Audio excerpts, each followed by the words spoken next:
Hello everybody, welcome back to Orangisco.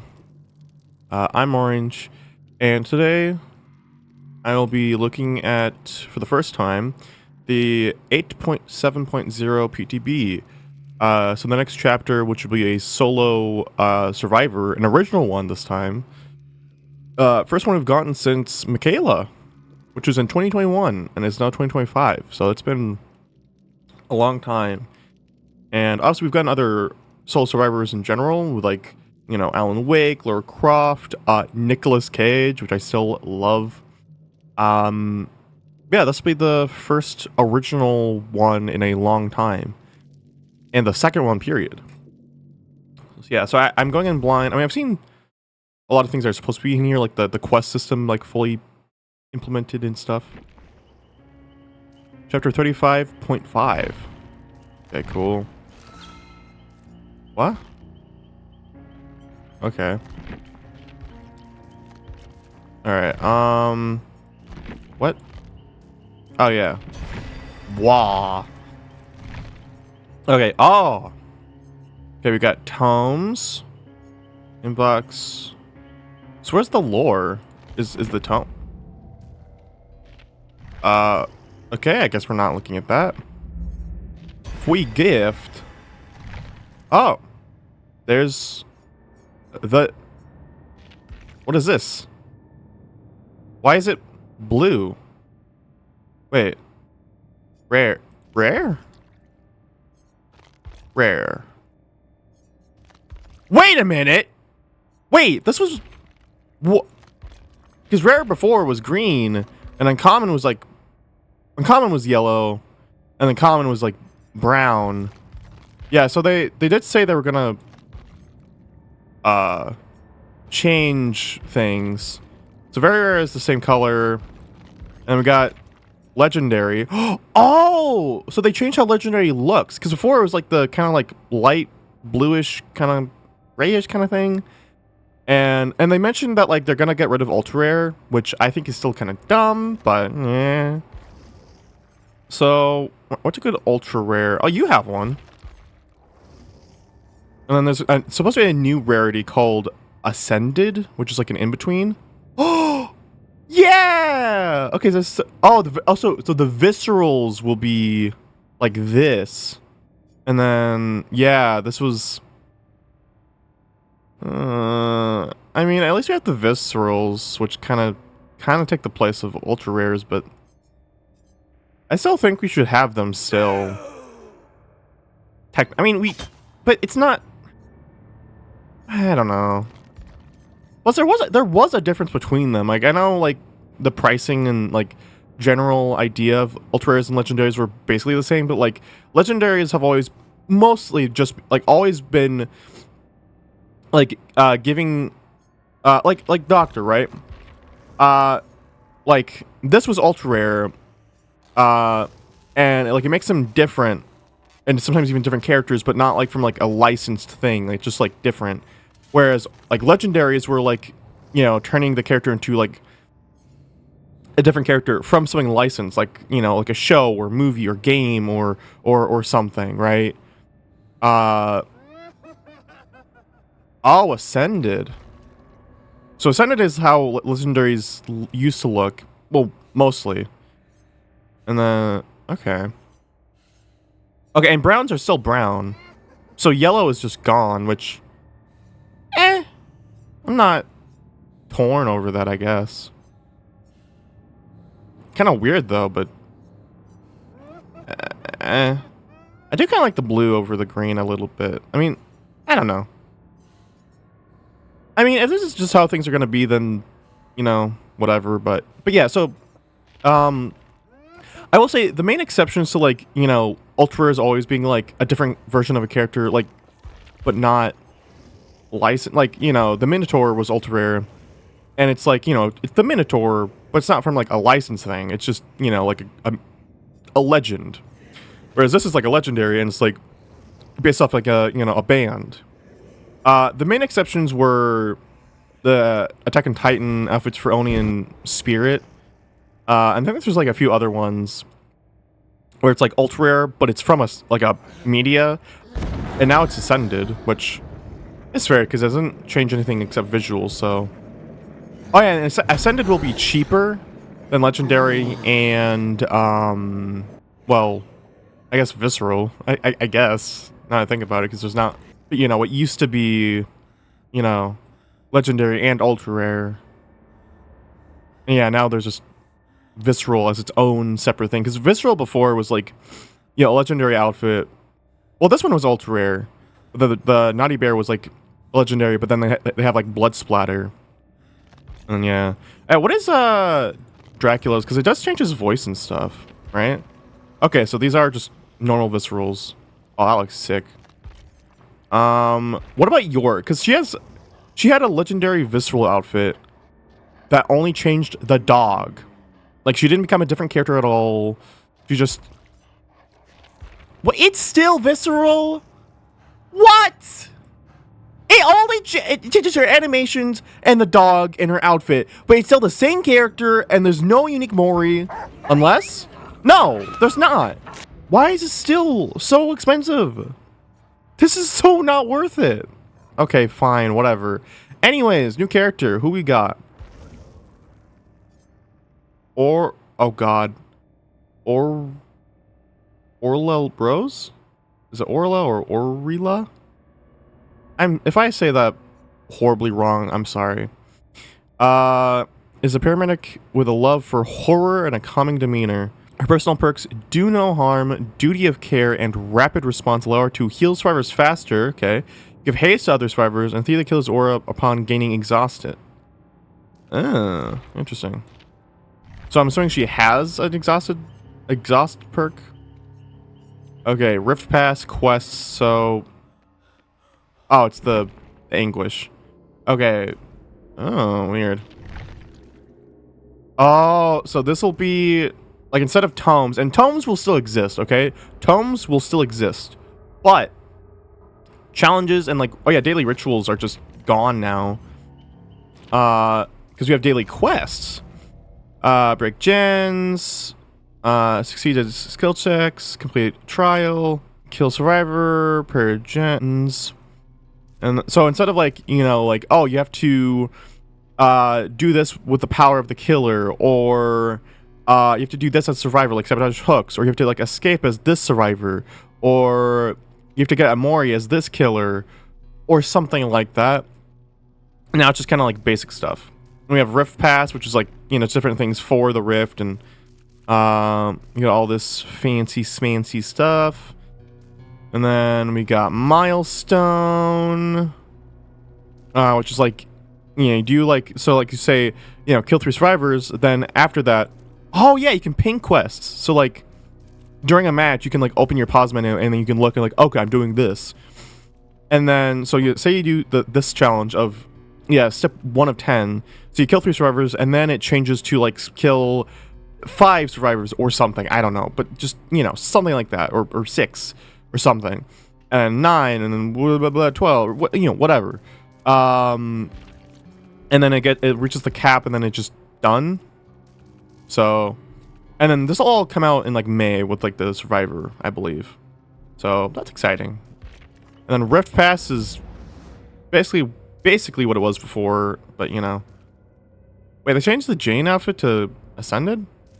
That was ultra rare. Okay.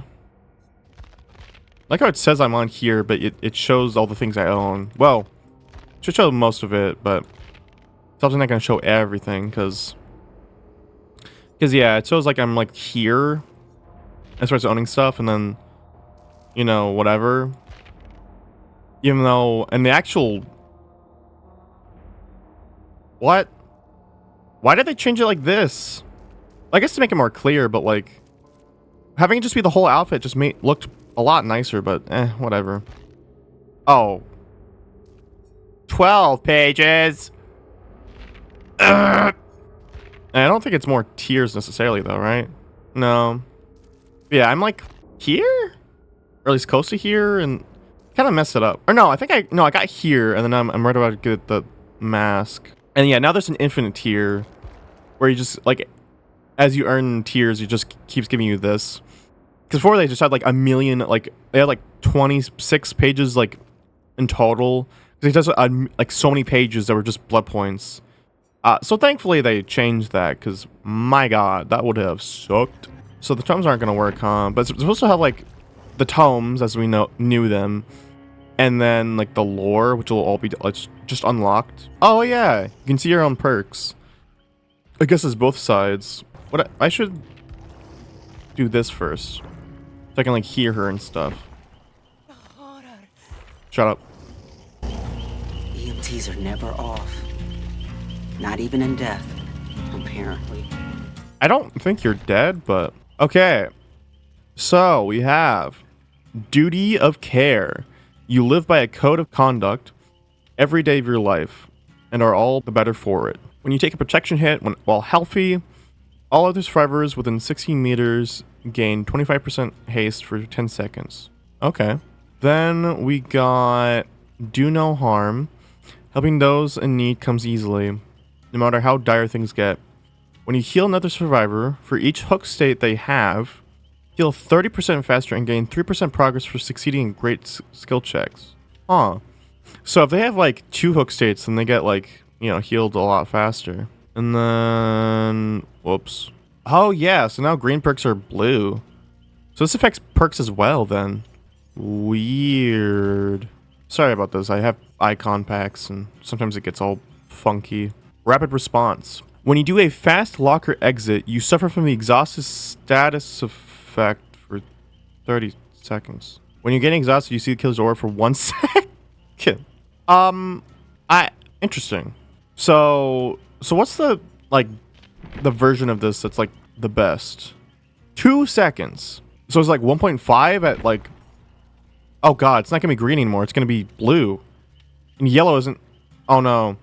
Because people who call like rarities by their like color, like, oh, it's a yellow rarity, yellow perk, green perk, purple perk. Now you can't even do that because they changed it. No. Oh man. Okay. Hey, unfunkified. So the exhausted is the same. So, okay. So basically, you can kind of, well, not literally for free, but like you can just like exit out of a locker quickly and just see the killer's aura, but it gives you exhausted. Okay. I mean, I don't think that's bad. It's definitely interesting. 50 seconds. 50% fat. Woo. Okay. Oh my god. Okay, 1 second. Orla Rose grew up on Chicago's far north side in Rogers Park, just blocks from Lake Michigan. Her dad was a firefighter, and her mom was a nurse. She couldn't help but observe how much they sacrificed to help others, and she knew she would one day do the same in her own way. Orla, man, it's hard to read with her like white jacket in the way. Orla majored in hospitality at Lakehead University. Freshman year, she bonded with Emily, a girl in a restaurant management class who helped her through her transition. Emily was a huge fan of horror movies, and she regularly listened to recordings of an old podcast called All Things Wicked This Night. Oh, interesting. So, some relation to Sable, because, yeah, I mentioned that she had a podcast. Also, the host, Sable Ward. Okay, if I just read like 3 more words. I often talk about the stories of a horror writer named Cliff Barra. That sounds familiar. Many were made into the movies in the 1950s and became cult classics.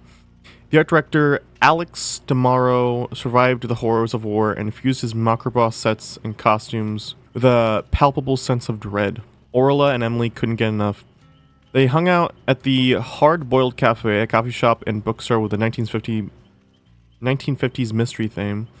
They so loved the atmosphere, they made plans to one day open a themed restaurant of their own. They create a dining experience that recreated the horror stories, character sets, and costumes of Barra and DeMauro. A place where people could escape their humdrum lives to spend an hour or 2 living on the edge. The idea so excited them that they created a haunted house for Halloween to try out some ideas. I'll try out those same ideas, sorry. They commandeered an empty college dormitory to build the haunted Madhouse of Doom. On Halloween, dozens of students lined up to experience the terror of an insane asylum based on one of Cliff Barra's most celebrated stories. Orla led groups of laughing and screaming college students past padded cells and torture chambers filled with ex-murderers, groaning zombies, and wailing ghosts. The shock room featured a jury-rigged shock table. Emily played the part of a writhing patient wired up for a shock treatment. She wore a headpiece fitted with electrodes that would light up and smoke and spark once Orla told one of the students to throw the switch. Used the shock table dozens of times, and each time Emily would shake and shriek like a banshee, eliciting a chorus of delighted screams. Yeah, I knew this was going to happen. Alright, this time, however, a frayed wire shorted out, and Emily didn't shriek but went rigid as her face contorted into a silent scream. There were sparks and smokes and the smell of burnt meat.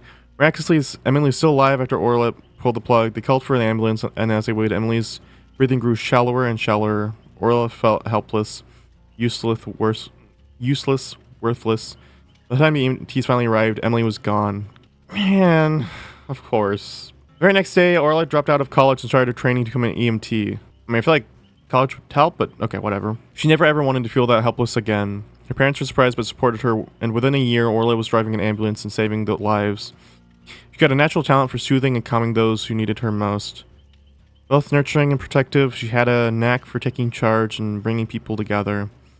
Still, she never forgot Emily or their dream of opening a horror-themed restaurant based on the movies of Bar and Tomorrow.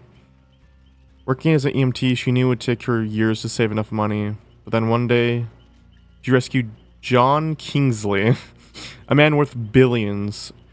Called to the scene of a terrible car crash, she found he wasn't breathing. She instantly performed CPR and restarted his heart with a portable defibrillator. Oh my god, what the hell did I just say? Defibrillator. His doctor later said he would have surely died if not for Orla. Grateful for saving his life, he offered to finance her dreams and gifted her an old building located at 900 Blood Lane across an old cemetery. With financing and the perfect location, Orla hired some friends to help her design the most immersive horror experience ever. Screams in the Dark would open only one weekend a month to start, each time with a completely unique set, theme, and menu. Soon, it was all horror enthusiasts could talk about. People loved the Bar/Tomorrow aesthetic, and many wanted Orla to open 6 days a week, but for Orla it wasn't about the money. She was perfectly content saving lives Monday through Friday and creating horror and mayhem once a month. One time she themed the experience around a bar story about a mysterious fog that transported victims to another dimension. Some believe this, the words in the story were a curse and someone made readers disappear. She laughed those superstitions off until later that night when black fog rose up around her. She hurried outside, but the fog was everywhere. She froze suddenly and called out to her friends. No one answered. Then she heard cries for help. Oh ho ho ho ho! Calling out to her from the dark. Orla didn't panic. She never panicked. She merely assessed the situation and pushed through the thickening fog until she froze with a sudden realization. They sounded like her cries, and they seemed to come from nowhere and everywhere at the same time. For the first time in years, Orla felt a shudder run down her spine as she realized her dream had somehow led her into a living nightmare. A nightmare not unlike the one described in Bar's cursed story. And as she proceeded this strange observation, the anguished cries came again and again, louder and more desperate. Only this time there were many different voices, and one of them sounded like Emily. Is that like a hint for a future chapter? Instantly, Orla shook off her superstitions and became all business as she urgently shirts the dark abyss for the wounded and dying before it's too late. Interesting. Orla Rose, hardworking paramedic with a love for horror and mystery. Goddess braids, jeez. In the wake of her best friend Emily's death, she committed herself to saving lives. Cheek beads. Alone in the night, she heard Emily calling to her from within the fog. Back from my blazer. The wedding was an opportunity to wear something formal, but set. A wedding? The wedding? What wedding? What? Mid-length shorts. She entered the fog, never losing her cool even as the world around her changed. Okay, I'm gonna level up real quick, just cuz. Okay, I got her. You like made a sound and like an animation. Hold on. You gotta see that. Okay, look at this one on the left. Look, pay attention to that when I get to level 10. Oh, that is so weird to see. Look at that. That's sick. Okay, well that's cool. I still wish you could see your teammates like perk loadouts, because yeah, for some reason they didn't add that. They just made it so that you could see your own loadout, which is, you know, good for like if you forget what you have. But I don't know. I mean, it's not bad. I just feel like they should also add for Survivor, like being able to see your teammates like like loadouts. Because especially for like solo queue, that would be amazing, right? That'd be amazing for solo queue. But right now they just have this, and they didn't mention anything about that, which is really weird. Because like basically everyone has been talking about that, like or like wanting that, see their teammates' builds, and even in Dead by Daylight Mobile, which is sadly no longer with us because reasons. I don't know. It had that for who knows how long, right? It had that functionality. Oh, where you know, you. I just realized I could have looked at her here. Whatever. Anyways, I think Sable talked about this place on All Things Wicked. Huh. Yeah, mobile had it. You could see your teammates' loadouts. You could see their perks, their items, add-ons, offerings. You could see the whole shebang, right? You can make David Sable and have kind of like the group of like lore relevant survivors. Like I kind of want to make it all Orla, so it's like we can get used to her screams, like a normal person would totally say. Wait, I just realized, are they? Oh my god! What the hell? Visceral? What? That's not supposed to be that, right? Nah, that can't. It's supposed to. Items are supposed to. Oh yeah, I just remembered. They said that like event rarity outfits would just be gone. Like the outfits would still be there, but the rarity of the event rarity would be gone. If that makes any sense. Like if I what's a good like Doctor's Blight outfit? Yeah, now it's just less special. That feels wrong. And that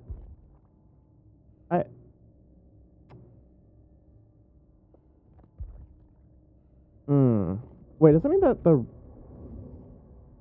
one Wraith out? Oh, that feels so wrong. I don't think I like that. Can I be honest? I don't think I like that. Am I alone? Or do you guys agree?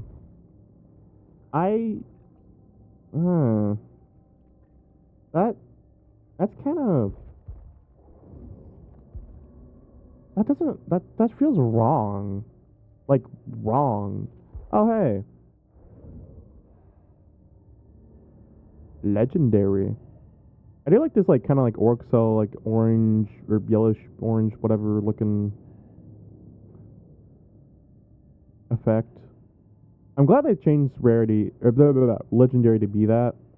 Because now legendary is, surviving through, ascended, like, stuff.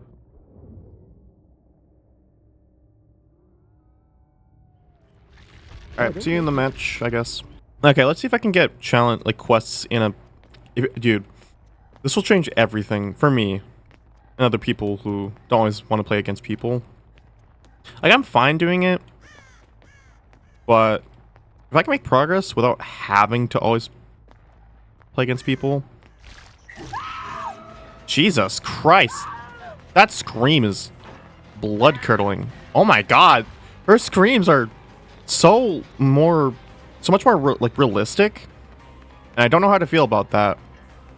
Are you gonna... And...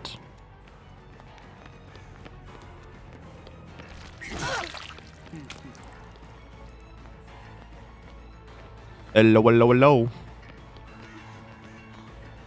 I should have pinned a quest. Oh shit. Wait, why can't I use my power? I didn't even use it. Did they change Kaneki on this PTB? I didn't look at the patch notes. So I don't know if they changed how it works or something.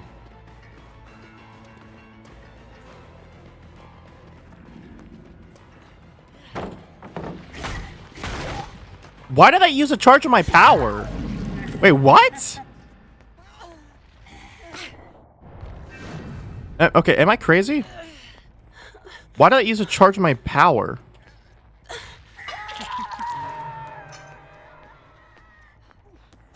Ugh.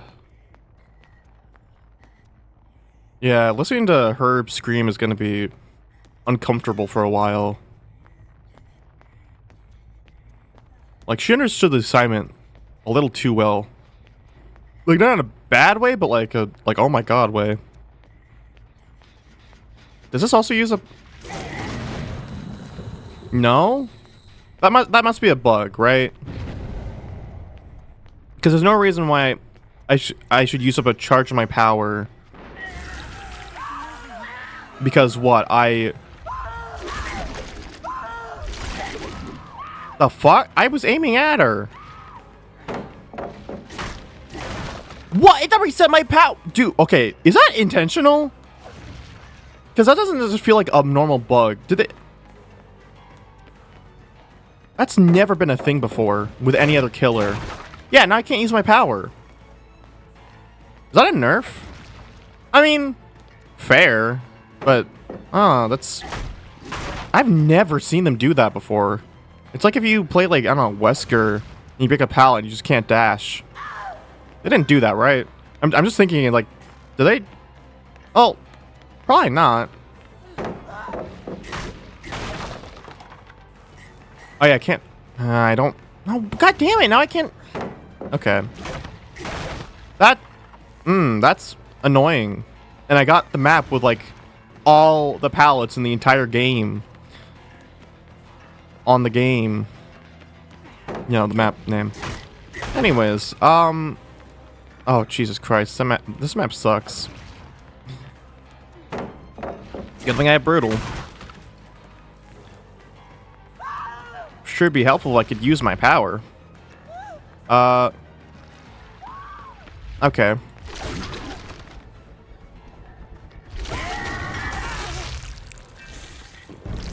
Okay, finally.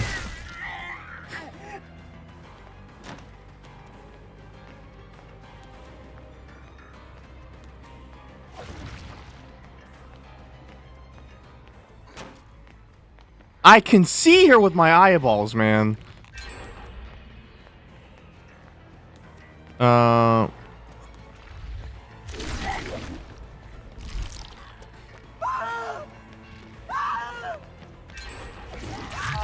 That probably shouldn't have hit, but okay. Cannot complain.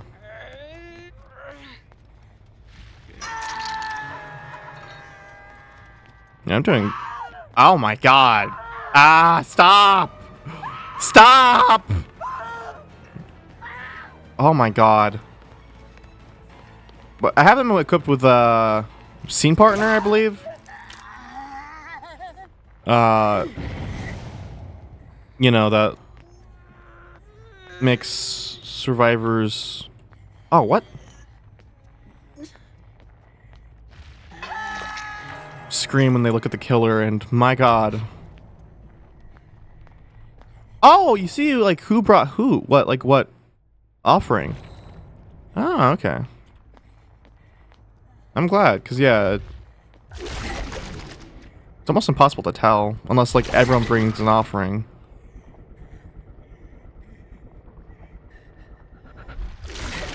Oh, please tell me I didn't glitch myself out because of that.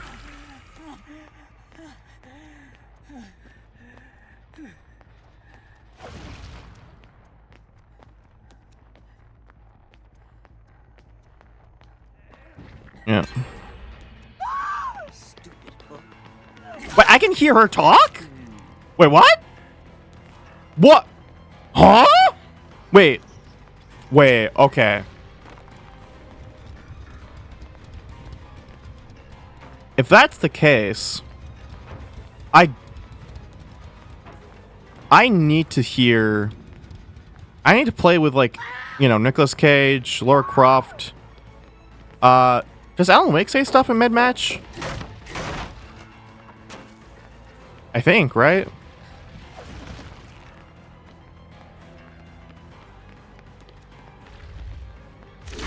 I was trying to aim for the wall, but she kept running into my reticle, man. Like it's like she did that intentionally. Even though she's a bot, so I highly doubt she was smart enough to do that. But goddamn, she did.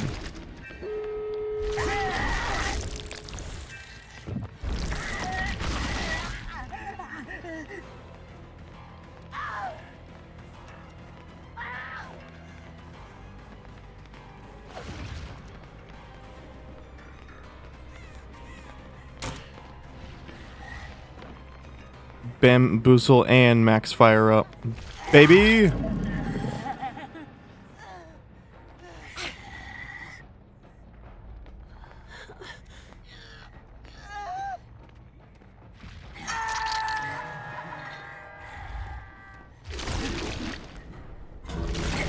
Well,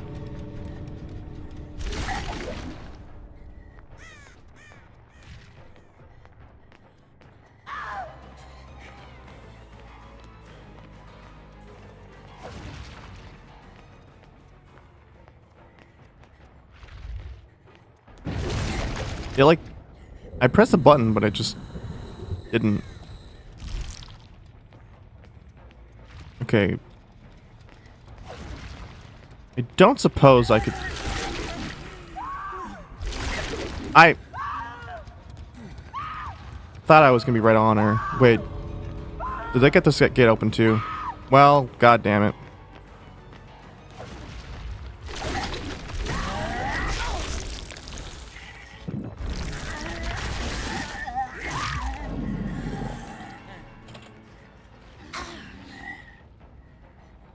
Wait, where'd the other one go?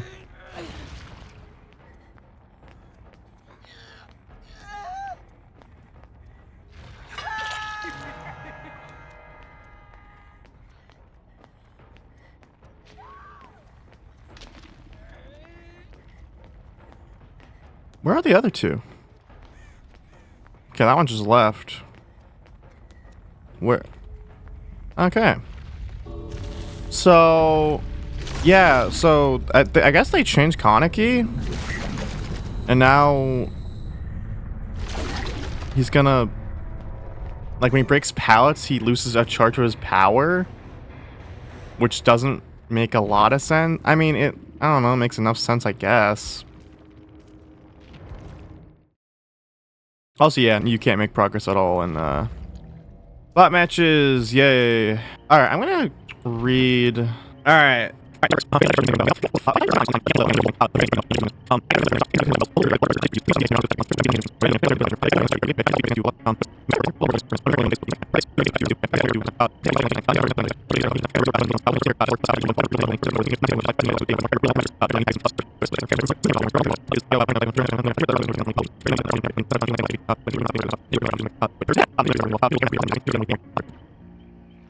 Hold on, they didn't say anything about the ghoul. So is that a bug? Where he loses a charge of his power from breaking a pallet? Please God tell me yes, because that feels awful. Anyways, I'm gonna try and set up a match where it's like all the talking survivors, because I heard Orla like talk like mid-match, like, you know, in front of me, like as killer, like I could hear her, which is crazy because, you know, normally that's not a thing. I think Alan might. And then we'll do no. Like mine, why not? All right. Visceral.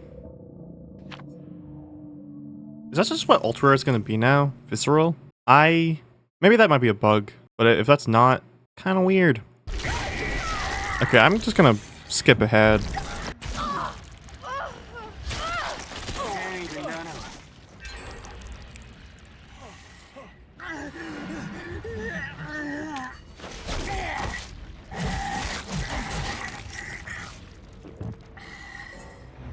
Okay, so the verdict is, I think they've only done that for Orla, at least right now, but hopefully they go back to these characters and, like, change them, because I know they don't usually do stuff like that. Like, when they introduce, like, something like the character talking in the menu, or even, like, you know, in-game, they don't go back to other ones and change them usually, like heck, you know, Cheryl, and, you know, doesn't say anything, or I think most of all the Silent Hill, like, characters. I don't think any of them say, which is really sucks. Like, you know, wish they could work that out, but you know, yeah, I'm excited for the quest system. I mean, you know, seeing challenges and like rituals go away, technically, like at least in name, is a bit of a shame, but so far pretty interesting and neat. Oh yeah, I guess I should look at the survivors' outfits. Holy crap, that's a lot. Oh yeah, and usually they don't include their outfits in the PTBs. Or they're like bonus cosmetic, you know, for buying the chapter. That's neat. Ooh, those colors. These aren't bad either. Aw, that's cute. Ooh. Yeah, so this would be the greens, and then yeah, these are like the yellow recolors, and then we've got the, you know, the basic. Ooh, these are nice colors. Hold on. Yeah, not bad. I say the thing I'm most whatever about is like the thing that matters like clearly the least, which is like the rarities. Them changing green rarities to be what yellows were, and then just removing yellows is kind of weird, but like, eh. And then legendaries look so much better now. And then there's viscerals, which I guess technically take the place of ultra rares in terms of like looks. And it looks really good. And then there's the ascended rarity, which is, again, it's like one step below, you know, legendary and ultra rare, which again, ultra rare will just be erased, just Thanos snapped, because why not, I guess, even though, like, personally speaking, if I pick one, especially like just looking at like the appearances of like not PTB, but like in the current live server, the appearance of like legendary and ultra rare. So legendary is basically this color. It's like very light, like this like bluish gray or whatever you want to call it. It's like, you know, this color. This is how legendary basically looks color wise, and then the visceral is how ultra rare basically looks. I mean, a little more fancy, but you know, it's like all red. Like between the two, if I had to pick one, I'd pick ultra rare any day of the week, hands down. But you know, at least legendary looks good now. So